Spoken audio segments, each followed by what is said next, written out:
afternoon. Welcome to another edition of Talking Shop, Communities Inc.'s podcast. My name's Michael Henry. Got two people with me who I know quite well. We're going to be talking about something called the IAGs, or the Independent Advisory Groups, that have been set up to support and work with Notts Police. Karen, could I ask you to introduce yourself first? Thank you, Michael, for asking us along today. My name's Karen Aspley. I work for Nottingham Mencap, which is a local learning disability and autism charity based here in Nottingham, but we work in the city and out in the county. But I'm here specifically today with a different hat on as chair of the Police Independent Advisory Group, particularly working with people with disabilities. So that's not just people with learning disabilities, but people with many different disabilities. So we work with people who have visual impairment, and also we work very closely with Nottinghamshire Deaf Society. Thank you. And Nick? Oh yeah, thank you again. Real pleasure to be here today, and thank you for the invite to come and talk about this subject. So I'm Nick Waldram. I'm a temporary chief superintendent, and my role is the head of local policing and operational support for Nottinghamshire Police. Part of my role is the whole strategic engagement element of it, which includes the independent advisory groups and the strategic independent advisory groups as well. Right. Before we get on, I suppose I better put my cards on the table and say that because Karen, you introduced yourself as chair of the disabled IAG. I'm the chair of the black IAG, which we've actually rebranded, and we've called ourselves Amplified Black Voices. Great name. So, like I say, I will be chipping in occasionally. But can I come back to you, Nick, first? And can you say, why were the IAGs set up? So the IAGs have been set up for a number of different years with Nottinghamshire Police, and I think originally there was just one IAG that would meet regularly with the Assistant Chief Constable and discuss some of the issues. And I think it was predominantly focused around the black community and the Asian communities in its infancy. We recognise, though, that, as Karen's already articulated, that it actually covers a whole range of different areas as well now. So they were set up to, it was expanded to broaden our engagement with other communities. So, for example, Muslim communities, Sikh communities, LGBTQ+, Roma Gypsy communities, and traveller communities. So there's a number of different independent advisory groups now. So there's 10 in total. And really, so the purpose of today is to come and talk about what they are and what we want to really achieve going forwards with them. Okay. Karen, did you want to add anything to that? I mean, how long have you been involved with your IAG? Well, I've been working in various different forms, probably for well over 10 years now, with the police independent advisory groups in different forms.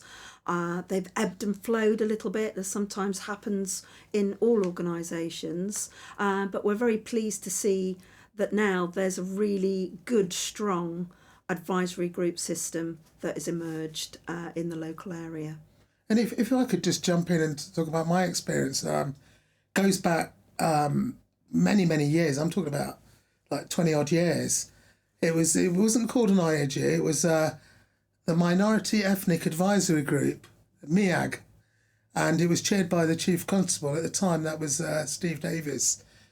I was a member of that group, and we were meeting at a time when gun crime was rife in Nottingham. You know, Nottingham was being referred to as Shottingham and all of that. And at our particular IAG, it was a black IAG.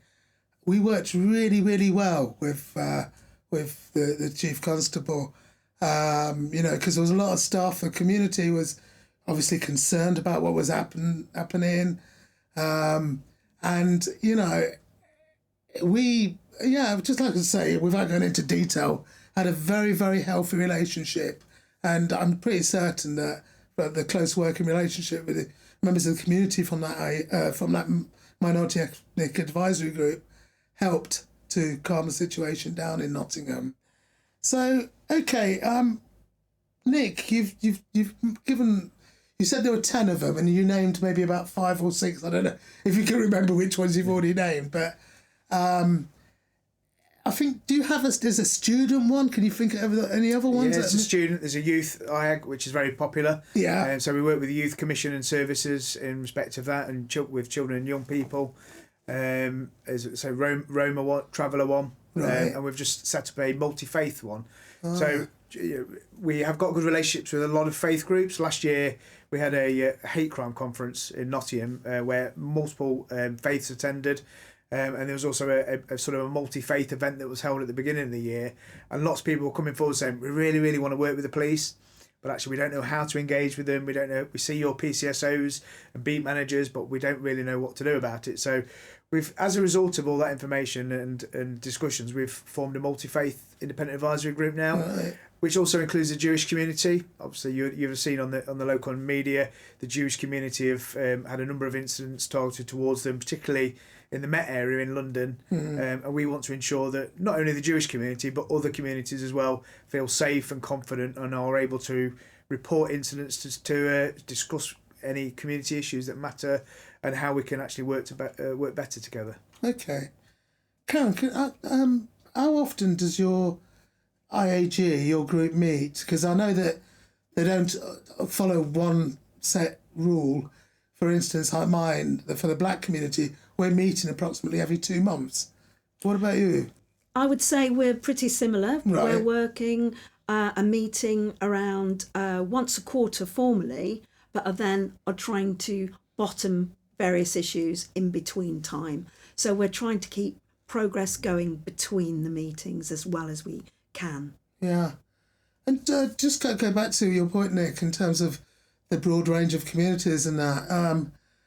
It's interesting that we've not, as an IAG for the black community, we've not had to really sell it to the community to get people wanting to get involved. Yeah. People see the value and the importance of working closely with the police and are willing to sort of sign up. I mean, at one meeting we had over 40 people and that, which it fizzled out a bit, which I was well relieved because it got too much really. But it is good that people see the value of working with Notts Police. I'd agree. I think people very much do see the value, and certainly with our IAG, we tend to work with representatives from key organisations representing different disability groups, and we've tried very much to cover a very wide range. You can never cover everything, and we're always open to have anybody that feels that they would benefit and has something to say. We're more than happy to work with them. So currently we work with Nottinghamshire Deaf Society, who regularly send representation, as do we have very strong representation from the Pocklington Trust, which is a visual impairment charity, and then people who suffer with mobility and arthritis, and that very much impacts their life and how they can interact with the community. And we try and broaden it out as much as possible, but with almost key representatives from different disability groups.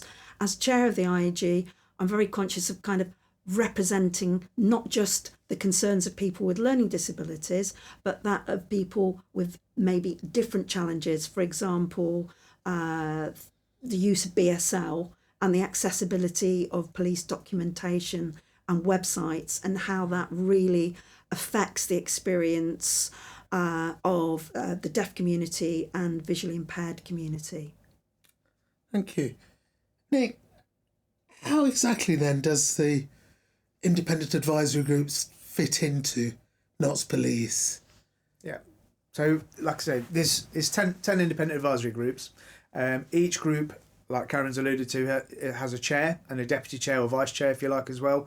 And then there's also a police lead as well. So each of those police leads are an inspector, and they have that sort of portfolio, that area of business to look at, to engage with the chairs, such as Karen, to take some of those issues on. So the day-to-day business can go through those inspectors. I'm always available to talk about some of the other challenges and issues, and sometimes people come to me direct about individual cases, which is not necessarily what the independent advisory groups are there for. They're there for the whole, probably more strategic issues, I think it's fair to say. And you've already alluded to some of the uses of the IAG. So you mentioned about challenging in the black community in Shottingham. And if we have critical incidents, major incidents, murders, for example, then it's good to go back in, feeding key messages through the likes of yourself, through your other members, but also not just about us passing that dialogue over, it's about receiving it back, because sometimes some of these communities don't want to speak to us or don't feel they can communicate. So the independent advisory group is a really good route back into Nottinghamshire Police to actually discuss matters and concerns, and then we can tailor our response, how we deal with it. We might have missed something. As the police, we don't have all the answers to everything. But for example, Karen, you've spoke about e-scooters, and we've done lots of work around e-scooters, particularly in the city centre. But actually, one thing you don't necessarily think about is how it affects people with disabilities and deaf people, etc. So it just makes us sort of tailor our approach slightly different to that. And I think it's really important, until you've walked in somebody else's shoes, you don't know how comfy those shoes are. And it's really important that there's a two-way dialogue, and that the police are telling us things. That's great, but a large amount of it should be listening to the experience of our citizens. That's absolutely key. Yeah. Hey, if I could, if you don't mind me, sharing a recent incident which the Black and the IAG got involved, and and hopefully were some assistance. It was where a car ploughed into 5 people in Arnold. Early that morning, looked on my phone, and there were loads and loads of messages coming in. I'm a member of a number of black WhatsApp groups where representing the black community, and there was a lot of speculation.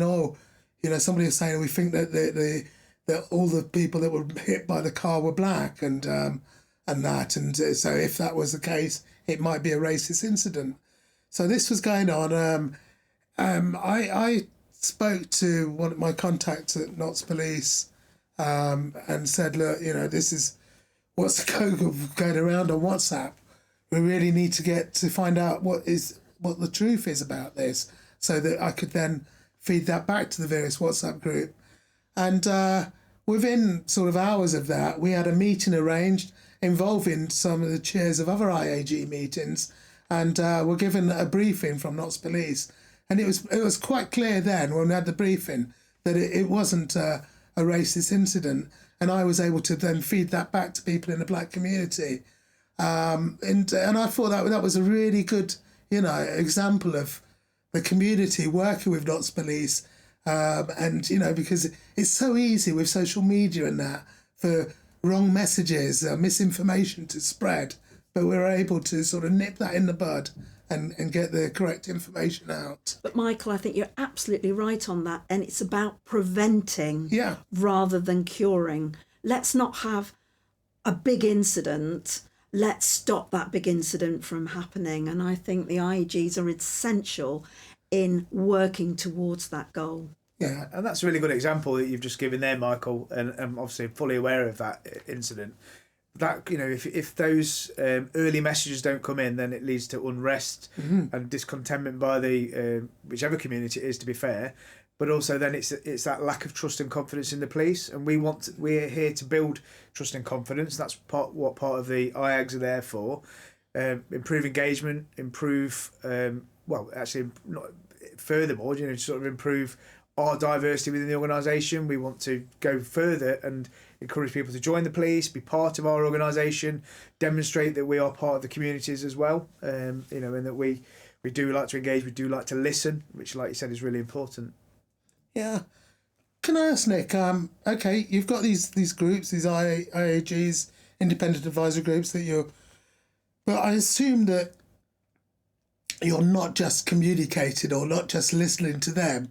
Do the police still listen to the wider community? And good question. Yeah, absolutely. So one of our biggest areas of business is neighbourhood policing, as you know. Yeah. So we've got 3 core areas within neighbourhood policing. One of them is engagement with the communities.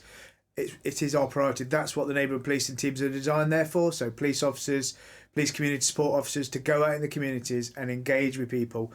And recognising exactly what you've just said, Karen, about what different ways to communicate people. We have beat surgeries, we have online surgeries, we have in-person events called Let's Talk, so where we go out to different areas and venues. We try and make ourselves as accessible as possible.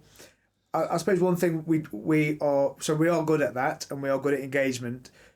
It's probably fair to say we don't engage everybody, which is what I really want to sort of promote through the independent advisory groups and this podcast as well, is we have the independent advisory groups, which are a core group of people, but are we truly actually engaging with every single member of the community or their representatives? So if there was something that happened within a community, we can pass those good messages out.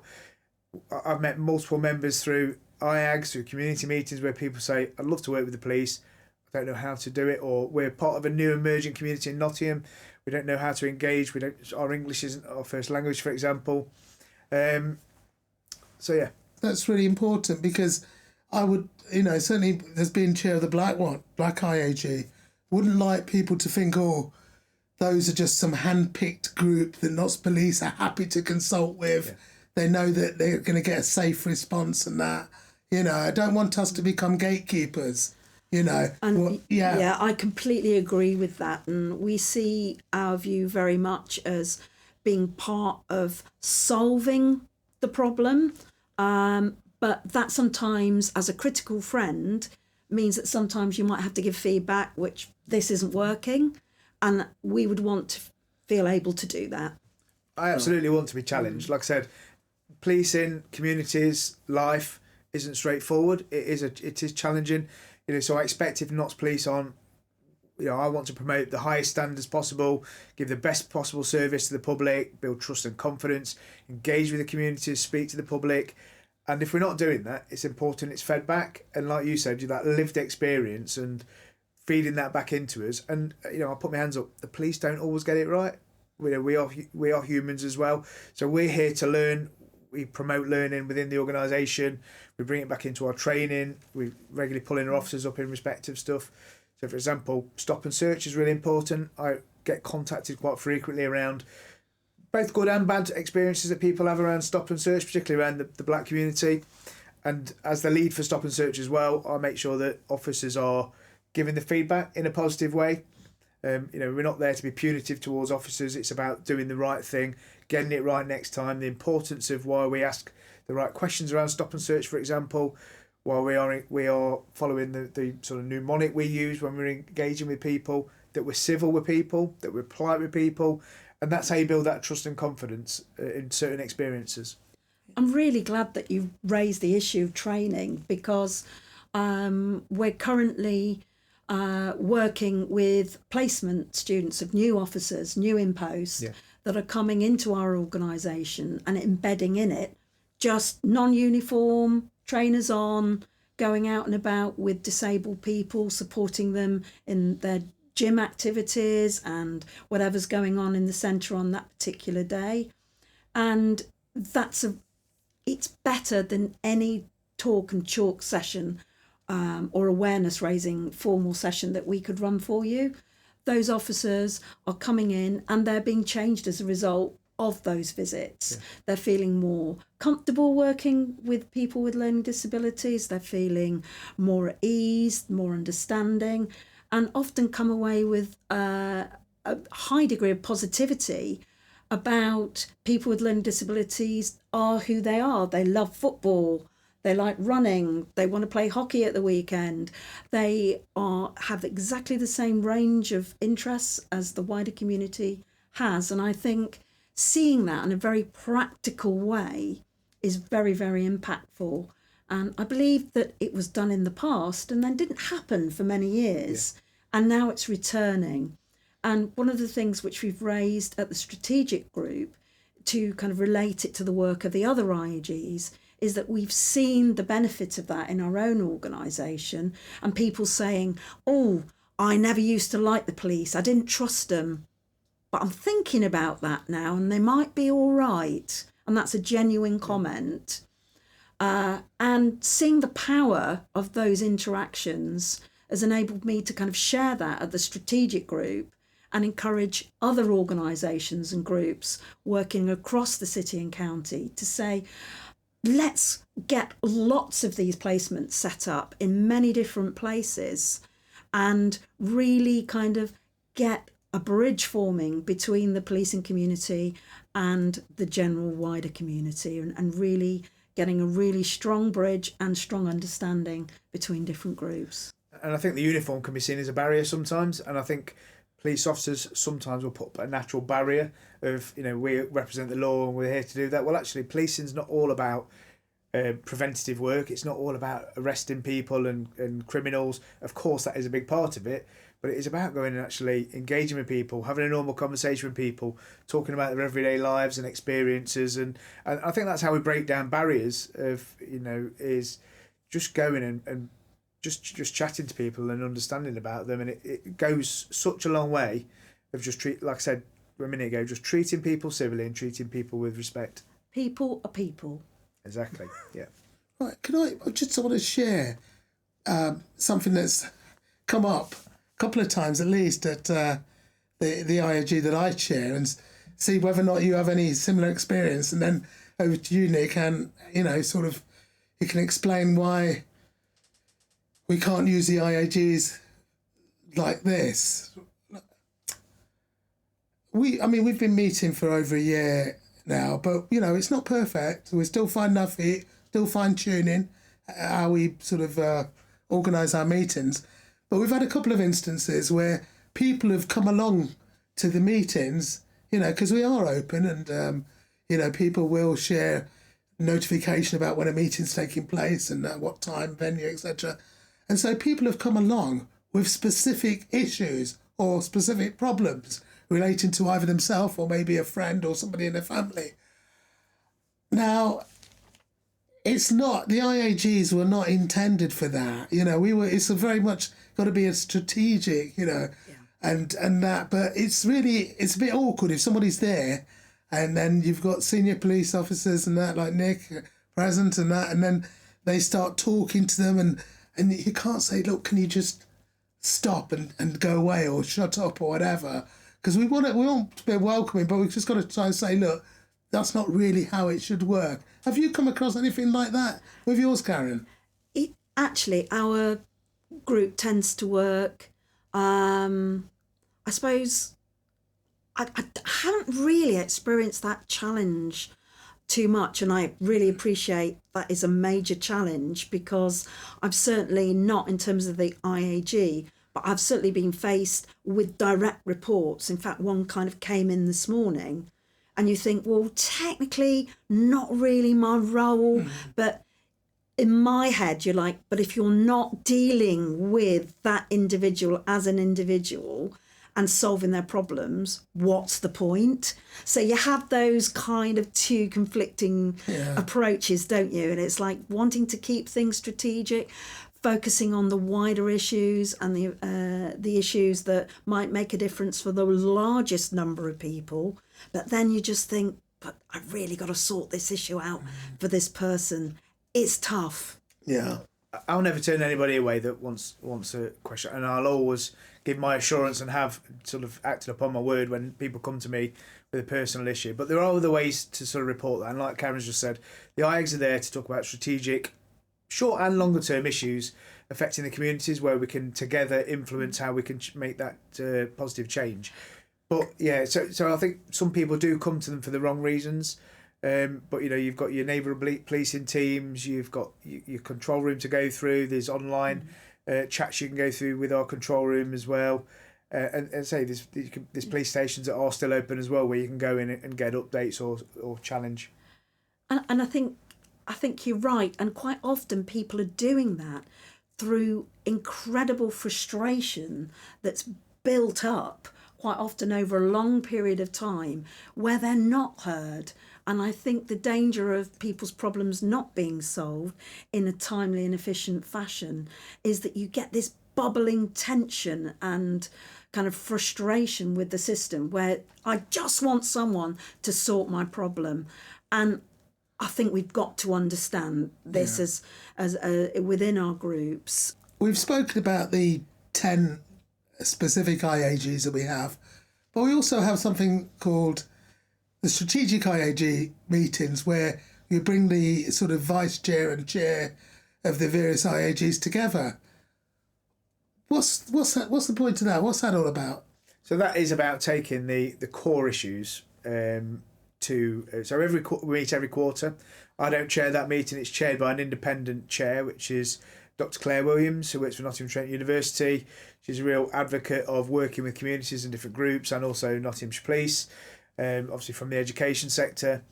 And she will then chair that meeting, and like yourself and Karen will bring in those core issues that either you've got blockages with, that you can't influence any further with. Where can she then sort of go to escalate those? And also I attend there as a police representative, but then I can escalate it within our organisation as well. So I can escalate it up into strategic boards that are chaired by our Deputy Chief Constable. We look, some of those issues are cultural, so we look at how can we influence change within the organisation, work with partners to influence that change as well. So it doesn't just stop within that meeting, it's looking at those core cultural issues as well as strategic. Right, thank you. Has policing in Nottinghamshire changed at all as a result of having the various IAGs? I think so, definitely. I think it's brought communities closer together. I think when we have some critical incidents, which is thankfully infrequent, but they do happen, we have murders, we have serious violence, we have other political incidents that happen, that good engagement is there. You've already given a really good example of that incident in Arnold, and I know certainly I've spoken to yourself around murders and other challenges that are facing communities and individuals within Notts. So I think definitely it's improved that, and we've got the ability to engage quickly, de-escalate situations, and like I've said a few times now, that improving that trust and confidence is really, really important. I should know the answer to my following question, but I'm going to ask you, what should people do if they're interested in getting involved? I think it's all online. So we've got independent advisory groups on our Nottinghamshire Police website, and the details of the chairs are on there. My details are on the website as well if you want to get directly in contact with me. We welcome new members. Obviously, we don't want potentially 40 or 50 to attend a meeting, but we want people that are going to represent elements of all their communities, so they may have a number of burning issues they want to bring forward, but we welcome anybody to come in. And like I said a short while ago, it's really important that we're not just scratching the surface of the community. We don't just have a core group of people that come and they're bringing either personal agendas into the meeting or just bringing the same agendas in each week. And my sort of ambition for the IAGs is to reach really deep into the communities. I don't think for 1 second we can ever stop searching out how we engage with everybody or every community, but certainly our representation can be more broader. And I think by doing that, we not only engage better, we understand issues better, we can respond better, and I just think we can work better together to deal with issues. Yeah. Any comments on that, Karen? No, I agree. I think it's really important that we all kind of work together. It's policing by consent. All our communities are engaged in kind of keeping each other safe. We need to keep each other safe. So I think these kind of groups are a really useful way of speaking, for us to speak to each other and to the police. So yeah, no, absolutely a very good idea. And going forwards, what we're going to do a couple of times a year is have a conference/seminar to talk about some of the core issues. And like I mentioned a short while ago, we had a hate crime one last year in October. Really well attended, lots of different groups, and it was basically aimed at the independent advisory groups, but other people came that were representing the groups. I think you guys were attended as well. And we talk about some of the core issues. So we were able to update you about hate crime issues, challenges with some of the recording we have, some of the other challenges, and also you fed back from your tables. So just as a result of that sort of conference alone, we've been able to formulate our hate crime plan for Nottinghamshire Police for the next 12 months. So they are really important, and going forward we want to pick out some sort of key issues that matter most to the communities. And I think as well, the IAGs can't be talking shops. It's really important that they're solution focused, and that the feedback that we give actually makes a difference and makes a change, and that is very clear within the groups and also within the police. We're not asking for things which are unrealistic. What we're asking for, I feel in our case, is very realistic. And if it can't be done, understanding why it can't be done is also really important. And I think let's not forget, everybody who's in the IAGs are volunteers. They do it in their own time, and they do it because they care, and they care about the people within their community. They care about the quality of life of people within communities, and that's, it's not just, doesn't just sit with me in Nottinghamshire Police. It sits with everybody that works for Nottinghamshire Police to improve that quality of life. And I'm really passionate about the work the IAGs do. Well, on that note, thank you very much, Karen and Nick, for coming in and talking to us. We will put some contact details at the end of this podcast, so people have got the where they can get in touch and get involved. Thank you. And thank you very much, Michael. Thank you.